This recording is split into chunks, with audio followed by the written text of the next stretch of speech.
We value a Black president, but we don't value Black people, right? We love Black music, but we don't love Black people.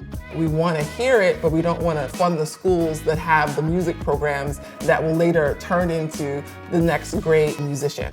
With white people, you see them all kinds of ways. They're heroes and they're villains. They're princesses and they're poor, right? There's a range of that. But when it comes to people of color in the media, we don't get that. Popular culture actually shapes how we understand reality. That's where our ideas of Black people and Muslims can challenge what race means.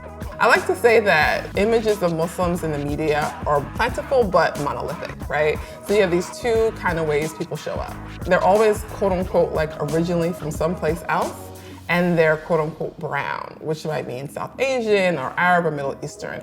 And that's true whether it's something negative, so you're kind of like, run-of-the-mill terrorist on nighttime TV, or if it's something a little more complex, like Aziz Ansari's character on Master of None.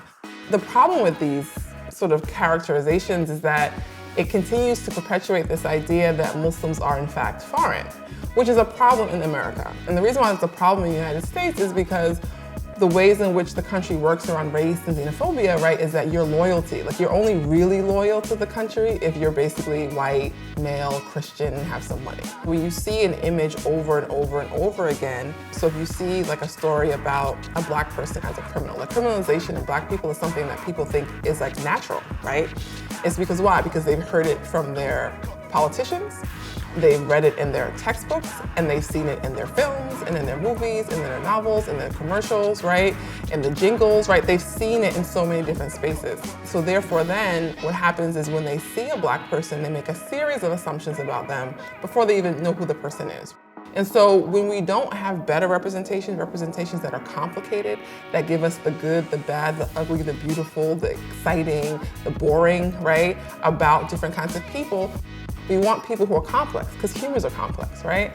And so popular culture can help by actually doing that, by giving us sort of complicated sort of narratives, even if they're small, right, of who these people are. Representations don't have to be perfect, right? If you have a Muslim on a TV show, they don't have to be perfect, because you don't want the opposite, right? So you have like a really bad person, and then you have the good Muslim, but they're only good because they're not bad. What ends up happening is for the people who are depicted in really sort of stereotypical ways, they experience sort of erasure. So they're supposed to be a part of a community, are supposed to be a part of a society, but they don't feel like it because they're not reflected. And when you're not reflected, it's also telling you a message that you're not valued.